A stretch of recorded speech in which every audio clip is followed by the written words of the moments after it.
My name is Abigail Lewis, but everyone calls me Abby. I'm 28, a graphic designer with a knack for turning stories into visuals that stick with you. Growing up in Charleston, South Carolina, I was surrounded by old money and older expectations, but I never quite fit the mold my parents tried to pour me into. My grandfather, Walter Hayes, was different. He saw the world through colors and shapes, like I did, and he'd slip me sketchbooks when my parents weren't looking, whispering, "Draw what you feel, not what they want." He was my anchor, my proof I wasn't invisible. But when his health faded, I promised him I'd show up for the will reading, no matter how much it hurt to walk back into a family that had shut me out years ago. The law office smelled like polished oak and secrets, the kind of place where promises get buried under paperwork. I sat across from my parents, Richard and Evelyn Lewis, in a conference room that felt too small for the tension choking the air. My father, all sharp suit and S. Lewis glare, sat with his arms crossed, like he was daring the room to challenge him. My mother, her pearl earrings catching the light, adjusted her scarf with the precision of someone who'd never known a real mess. My sister, Lila, was there too, in a tailored blazer that screamed influencer chic, her lips curved in a smile that didn't touch her eyes. They thought they had this in the bag. I could feel it. Margaret Voss, Grandpa Walter's lawyer for over 30 years, cleared her throat, her hands steady as she opened a leather folder. "We're here to honor Walter Hayes' final wishes," she said, her voice calm but firm, like she'd seen families like mine tear each other apart before. She looked at me for a split second before reading. To Lila Lewis, he leaves the Sullivan's Island Beach house and his 1962 Fender Stratocaster. Lila's smile froze, her fingers tightening around her phone. She'd expected more. To Richard and Evelyn Lewis, the antique pendulum clock, a collection of jazz vinyls, and a $15,000 donation in their name to the Charleston Historical Society. My mother let out a sound, half scoff, half choke. "That's absurd," she snapped, her voice sharp enough to cut glass. My father leaned forward, his jaw tight. "There's been a mistake." Margaret didn't blink. She turned the page, her voice steady. "To Abigail Lewis, my granddaughter, my heart, I leave my entire financial estate, totaling $38,246,000. The room went still, like someone had sucked the air out. Lila's phone slipped from her hand, clattering on the table. My mother stood, her face red, her voice shaking. She walked away from us. "She doesn't deserve a dime." My father didn't wait for Margaret to respond. He lunged across the table, snatching the check she'd just handed me. "You think this buys you back," he growled, pulling a lighter from his pocket. The flame caught the edge of the paper, and it curled into ash, the numbers blackening as they burned. My mother grabbed the envelope from my hands, tearing it until the pieces fluttered like confetti.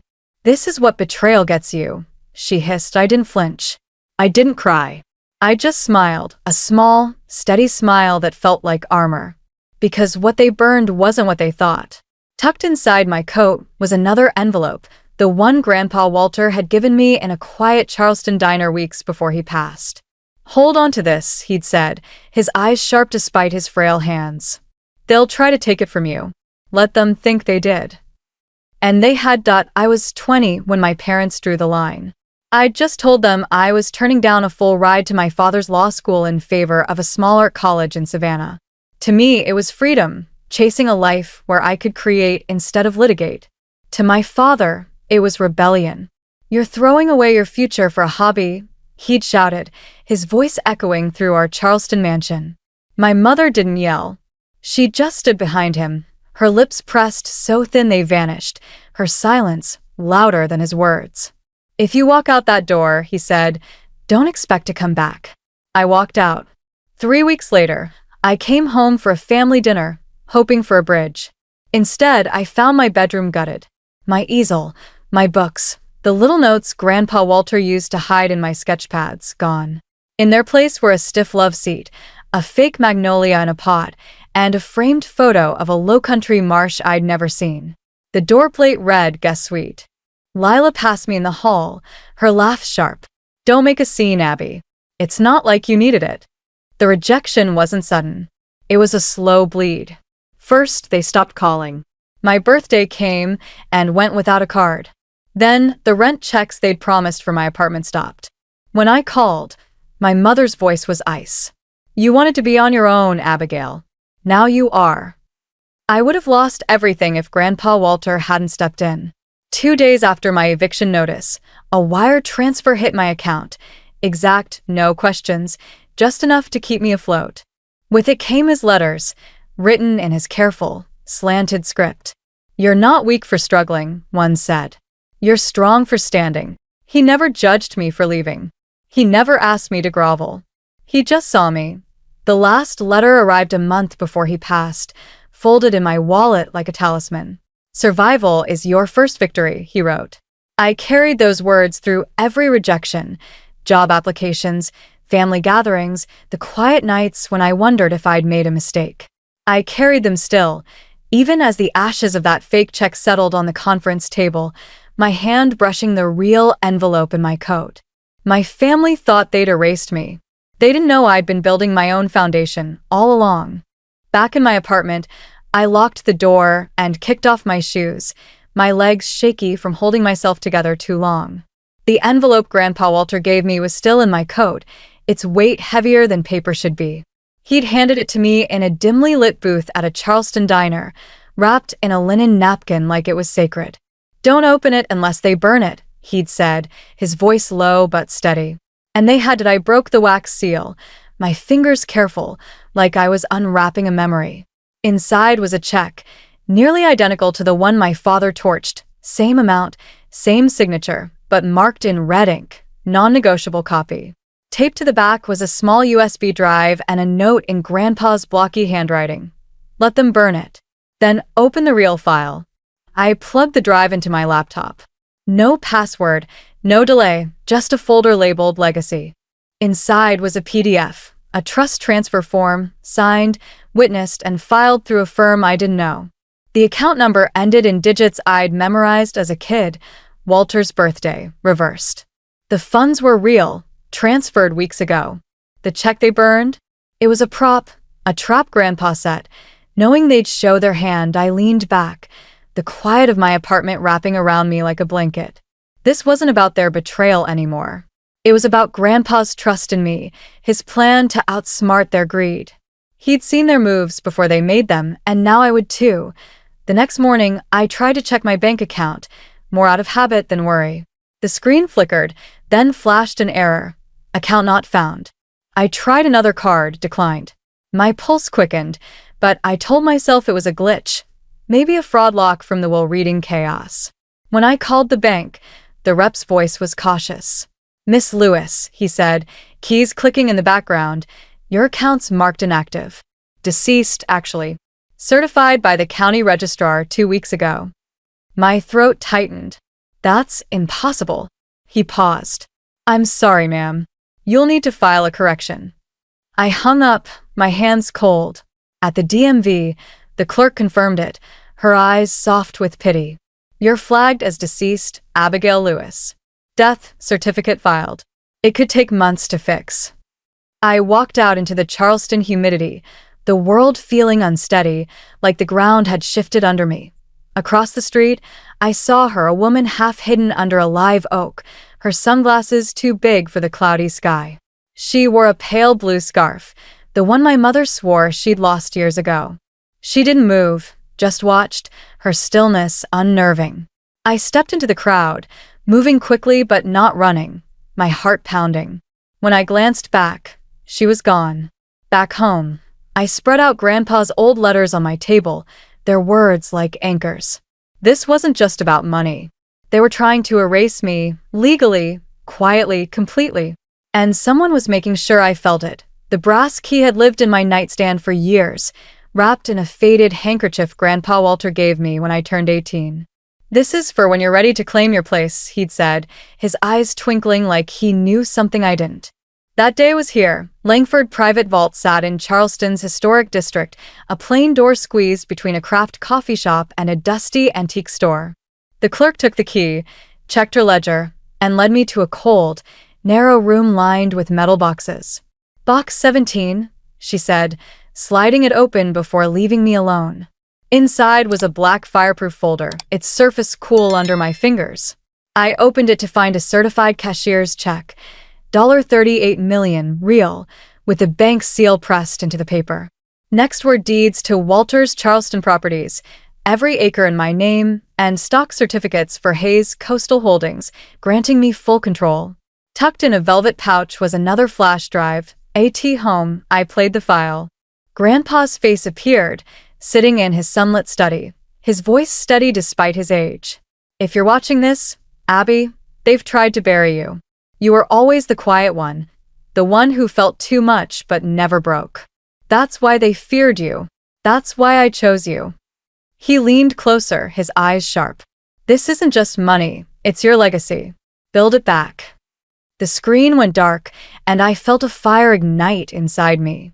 Grandpa hadn't just saved me. He'd armed me. A plain envelope was taped to my apartment door. No stamp, just one line in neat print. They didn't burn the real check. Look in box A3 at Langford Security. No signature, no clue who left it. I sat at my kitchen table, staring at it, my mind racing.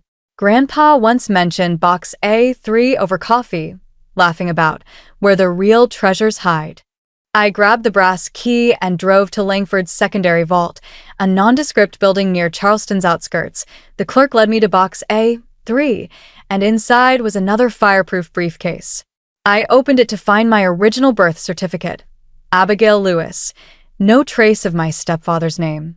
There were 12 letters from Grandpa, written around key moments. My art school acceptance, my parents' vow renewal I wasn't invited to, the Christmas I spent sketching alone. One line stood out, repeated, "They can't erase you while I'm here." Beneath was a will, dated after my supposed death, naming me sole beneficiary of the Hayes estate. The final document was a deed to the family's Charleston mansion, my name embossed in gold. Back home, I checked an estate email Grandpa set up, finding an unread message. They're not after the money. They're after the signature. Attached was an unsigned asset transfer form for Hayes Coastal Holdings and a signed one with my name forged. They were selling the company, using my deceased status as a loophole. I logged into the company dashboard Grandpa had granted me access to, and there it was, transactions, reassignments, all approved under my name. They thought I was gone. They were wrong. Margaret Voss didn't flinch when I handed her the briefcase. She scanned the documents, her eyes narrowing. "We'll hit them hard," she said, her voice all business, like she'd unraveled family schemes before breakfast. We filed the challenge in 48 hours, and by Monday, I was in a Charleston courthouse that smelled like wood polish and old arguments. I wore a black blazer, not for grief, but for strength. My parents arrived with a slick lawyer, his suit too tight, his smirk too loose. Lila trailed behind, scrolling her phone, avoiding my eyes. Judge Clara Holt, known for cutting through nonsense, called our case. Margaret stood, her voice clear. "We contest the execution of Walter Hayes' estate on grounds of forgery, coercion, and identity suppression." The opposing lawyer scoffed. "This is a desperate rewrite, Your Honor. My clients are the rightful heirs." Margaret tapped her tablet, and the courtroom lights dimmed. Grandpa's face filled the screen. "If you're seeing this," he said, "they've tried to erase Abby. I chose her as sole heir because she endured, because she's stronger than they'll ever know." The room went quiet. Lila's phone slipped to her lap. My mother's face drained of color. My father shifted, ready to interrupt, but Judge Holt's hand stopped him. "Enough," she said, her voice like steel. "You didn't just deceive this court. You tried to erase a person." She turned to me. "This court recognizes Abigail Lewis as the sole heir to Walter Hayes' estate. The respondent's assets are frozen pending investigation." I exhaled, not relieved but unburdened. The fight wasn't over, but the truth was out. Lila texted me later that day, her messages shaky. "Please, Abby. Then, can we talk? Just us." I agreed to meet at a Charleston cafe, neutral, no memories attached. She was there when I arrived, stirring a latte she hadn't touched, her eyes red. "I didn't know about the death certificate," she said, her voice breaking. They told me it was just paperwork. I signed what Dad said to sign. I set my phone on the table, screen off, but recording. I didn't mean for it to go this far, she went on. I thought we were protecting the family. Protecting what? I asked, my voice steady. She flinched. The legacy. I didn't think you'd fight. You always just left. She wasn't wrong. I'd walked away before. But not this time. I'm sorry, she whispered, a tear smudging her mascara. I was scared they'd cut me out too. I believed she felt regret, but it didn't change anything. I stood, pocketed my phone, and walked out, her voice fading behind me. The Charleston air smelled like salt and coming rain, and I pulled my coat tighter, not looking back. The courthouse steps were quiet the next day, just the tap of my boots on stone. In my hand was the deed to the Hayes estate, my name bold under the county seal. I paused at the bottom, took a photo of the document, and typed a caption. They tried to burn my name. I rebuilt the foundation. No fanfare, just truth. I shut off my phone and walked to the small art studio I'd bought in Charleston's French Quarter, a narrow space with tall windows and worn floors, nestled between a bakery and a vintage shop. It was mine, paid for with the first transfer from Grandpa's trust. Inside, I opened the last envelope from the vault, marked Start Here. It held a sketch of the studio's layout in Grandpa's hand, a half-completed business license for Lewis Designs, and a letter. 4 words stood out, underlined. Create what they can't destroy. I sat on the floor, the weight of everything, loss, betrayal, victory, settling around me. This wasn't about revenge or even justice. It was about building something new, something mine. To everyone who's followed the story, thank you. You've walked with me through betrayal, erasure, and the fight to reclaim my name.